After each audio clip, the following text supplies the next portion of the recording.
Quand tous dorment, les riches dans leurs chaudes couvertures, les pauvres sur les marches des boutiques ou sous les porches des palais, moi je ne dors pas. Je songe à ma solitude et j'en sens tout le poids. Ma solitude ne date pas d'hier. Je vois, au fond d'une impasse que le soleil ne visite jamais, un petit garçon de 6 ans, dresser un piège pour attraper un moineau mais le moineau ne vient jamais. Il désire tant ce petit moineau. Il ne le mangera pas, il ne le martyrisera pas. Il veut en faire son compagnon. Les pieds nus, sur la terre humide, il court jusqu'au bout de la ruelle pour voir passer les ânes et revient s'asseoir sur le pas de la maison et attendre l'arrivée du moineau qui ne vient pas. Le soir, il rentre le cœur gros et les yeux rougis, balançant au bout de son petit bras, un piège en fil de cuivre. Nous habitions Dar Chouafa, la maison de la voyante. Effectivement, au rez-de-chaussée, habitait une voyante de grande réputation. Des quartiers les plus éloignés, des femmes de toutes les conditions venaient la consulter. Elle était voyante et quelque peu sorcière. Adepte de la confrérie des Gnawa, gens de Guinée, elle s'offrait, une fois par mois, une séance de musique et de danse nègre. Des nuages de benjoin emplissaient la maison et les crotales et les guimbris nous empêchaient de dormir, toute la nuit. Les lendemains de ces fêtes étaient des jours mornes, plus tristes et plus gris que les jours ordinaires. Je me levais de bonne heure pour aller au Msid, école coranique située à 2 pas de la maison. Les bruits de la nuit roulaient encore dans ma tête, l'odeur du benjoin et de l'encens m'enivrait. Autour de moi, rôdaient les genouns, les démons noirs évoqués par la sorcière et ses amis avec une frénésie qui touchait au délire. Je sentais les genouns me frôler de leurs doigts brûlants, j'entendais leur rire comme par les nuits d'orage. Mes index dans les oreilles, je criais les versets tracés sur ma planchette avec un accent de désespoir. Les 2 pièces du rez-de-chaussée étaient occupées par la Chouafa principale locataire. Au premier étage habitaient Driss El Awad, sa femme Rama et leur fille d'1 an plus âgée que moi. Elle s'appelait Zineb et je ne l'aimais pas. Toute cette famille disposait d'une seule pièce, Rama faisait la cuisine sur le palier. Nous partagions avec Fatma Bziouya le 2e étage. Nos 2 fenêtres faisaient vis-à-vis et donnaient sur le patio, un vieux patio dont les carreaux avaient depuis longtemps perdu leurs émaux de couleur et qui paraissait pavé de briques. Il était tous les jours lavé à grande eau et frotté au balai de Doum. Il n'y avait pas de clientes tous les jours. Aussi inexplicable que cela puisse paraître, il y avait la morte saison. On ne pouvait en prévoir l'époque. Brusquement, les femmes cessaient d'avoir recours à des filtres d'amour, se préoccupaient moins de leur avenir, ne se plaignaient plus de leur douleur des reins, des omoplates ou du ventre, aucun démon ne les tourmentait. Les genouns aimaient la propreté. Les clientes de la Chouafa avaient dès l'entrée une bonne impression de netteté et de paix qui invitait à l'abandon, aux confidences, autant d'éléments qui aidaient la voyante à dévoiler plus sûrement l'avenir. La Chouafa choisissait ces quelques mois de trêve pour s'occuper de sa santé propre. Elle se découvrait des maux que sa science ne pouvait réduire. Les diables l'hallucinaient, se montraient exigeants quant à la couleur des cafetans, l'heure de les porter, les aromates qu'il fallait brûler dans telle ou telle circonstance. Et dans la pénombre de sa grande pièce tendue de crotonne, la Chouafa gémissait, se plaignait, conjurait, se desséchait dans des nuages d'encens et de benjoin. J'avais peut-être 6 ans. Ma mémoire était une cire fraîche et les moindres événements s'y gravaient en images ineffaçables. Il me reste cet album pour égayer ma solitude, pour me prouver à moi-même que je ne suis pas encore mort. À 6 ans j'étais seul, peut-être malheureux, mais je n'avais aucun point de repère qui me permît d'appeler mon existence, solitude ou malheur. Je n'étais ni heureux, ni malheureux. J'étais un enfant seul. Cela, je le savais.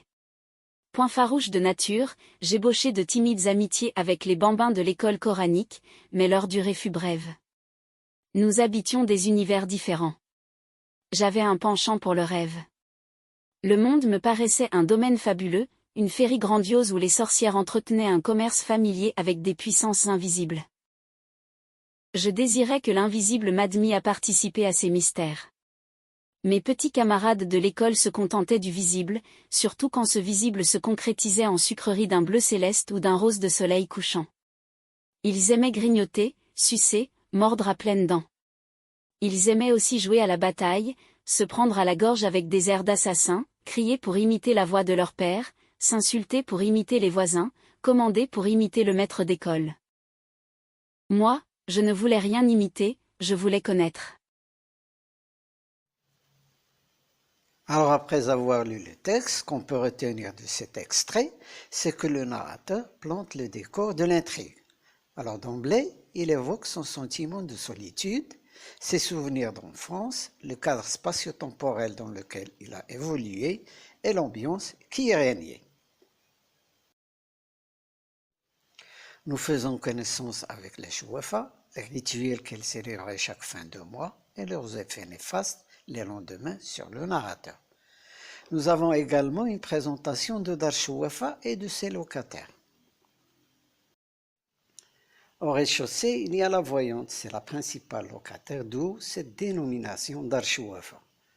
Au premier étage réside Driss Laoued, sa femme Rahma et leur fille Zineb, d'un an plus âgé que le narrateur et que ce dernier n'aime pas. Et au deuxième étage, on a Fatma Bzouya et la famille du narrateur. Nous apprenons également que malgré le succès de l'Echouafa auprès des femmes de toutes les catégories sociales, elle subissait la mort-saison et qu'elle en profitait pour s'occuper de sa propre santé. Dans ce texte, le narrateur nous révèle un aspect de sa personnalité qui contraste avec celui des autres enfants de l'école coranique. Son penchant pour le rêve et son désir d'accéder au mystère du monde de l'invisible. Passons maintenant aux champs lexicaux les plus révélateurs dans cet extrait du roman. Nous avons d'abord le champ lexical de la souffrance et de la solitude. Alors on dit « je songe à ma solitude, j'en sens tout le poids, ma solitude ne date pas d'hier, le cœur gros, les yeux rougis, jour morne, plus triste et plus gris, j'étais seul, peut-être malheureux. » Le champ lexical du fantastique. Alors là, nous avons les genoux, les démons noirs, les puissances invisibles. Quant au champ lexical de la voyance et de la sorcellerie, nous avons les mots chouafa, la voyante, la sorcière, les nuages de benjoin, l'encens, la fumée, les démons noirs, les genoux, dévoiler l'avenir, les filtres d'amour. Passons maintenant aux figures de style. Alors là, dès le départ, nous avons deux fois deux groupes nominaux de sens opposés dans la même phrase. Nous lisons « Quand tous dorment, moi je ne dors pas » et nous lisons aussi « Les riches dans leur chaude couverture, les pauvres sur les marches des boutiques ou sous les porches des palais ». Donc là, nous avons deux antithèses pour marquer deux contrastes saisissants. Nous avons aussi « ma solitude ne date pas d'hier ». Là, on dit moins en utilisant la négation pour suggérer plus, c'est donc « il litote ». Une autre figure de style. Dresser un piège pour attraper un moineau, mais le moineau ne vient pas. Il désire tant ce moineau. Là, le mot moineau est repris plusieurs fois. C'est une répétition, une figure d'insistance. Il ne le mangera pas, il ne le martyrisera pas, il veut en faire son compagnon. Alors là, le mot « il » est répété au début de deux phrases et dans la deuxième partie de la première phrase.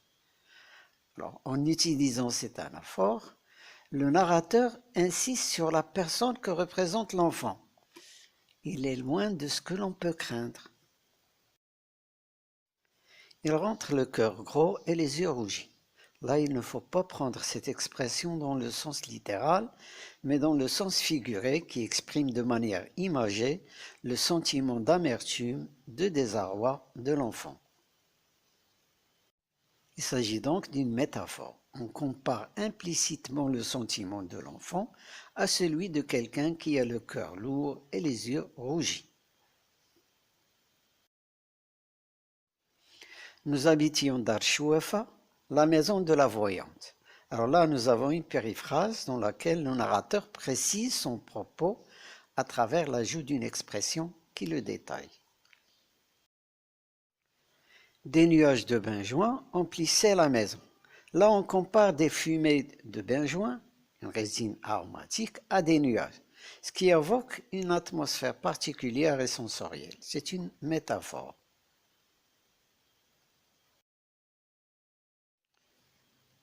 Je distinguais à travers la fumée des aromates les silhouettes gesticulées. Là, nous avons remplacé le mot corps par silhouette, un autre mot avec lequel il a une relation d'inclusion. C'est donc une synecdoque. Les lendemains de ces fêtes étaient des jours mornes, plus tristes et plus gris que les jours ordinaires. Là, nous avons une comparaison entre les jours de la vie quotidienne et les lendemains des fêtes organisées par la voyante que le narrateur trouve plus triste encore.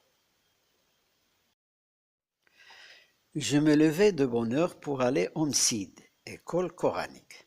Là, nous avons une périphrase qui donne la définition du mot Msid. Les bruits de la nuit roulaient encore dans ma tête. Là, on attribue des comportements humains au bruit. C'est donc une personnification. Je continue. J'entendais leur rire comme par les nuits d'orage. Alors dans cette phrase, on compare par leur intensité les sons des rires des genoux au son du tonnerre, du vent et des éclats d'éclairs que l'on entend pendant les nuits d'orage. C'est une comparaison. Nos deux fenêtres faisaient vis-à-vis et donnaient sur le patio, un vieux patio. Alors là, le mot patio est répété 2 fois. C'est une répétition. On insiste sur ce lieu dont les carreaux avaient perdu leurs émaux de couleur et qu'on lavait chaque jour à grande eau et frottait au balai de Doum. Les clients de la Schweffer avaient dès l'entrée une bonne impression de netteté et de paix. Là aussi, il y a insistance sur l'impression qu'a la propreté du patio sur les clientes. C'est une répétition. Il y avait la morte saison. Là, c'est une métaphore qui compare la période d'inactivité de la voyante à la saison morte, le temps où la terre ne produit rien. Les femmes cessaient d'avoir recours à des filtres d'amour, se préoccupaient moins de leur avenir, ne se plaignaient plus de leur douleur. Là, nous avons 2 groupes de mots de sens opposés. C'est une antithèse.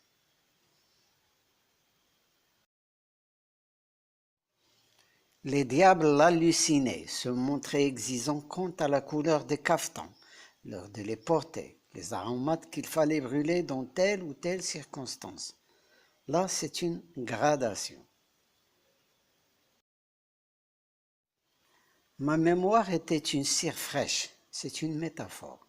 On compare la mémoire de l'enfant à de la cire fraîche. Égayer ma solitude. Alors là, nous avons 2 mots de sens opposés mis côte à côte. C'est un oxymore. Je n'étais ni heureux ni malheureux. Alors là, on rapproche 2 expressions de sens opposés. C'est une antithèse. Le monde me paraissait fabuleux, une féerie grandiose. Ici, le monde est directement assimilé à une féerie grandiose sans introduction d'un outil de comparaison explicite. C'est une métaphore. Je désirais que l'invisible m'admît à participer à ces mystères. Mes camarades de l'école se contentaient du visible.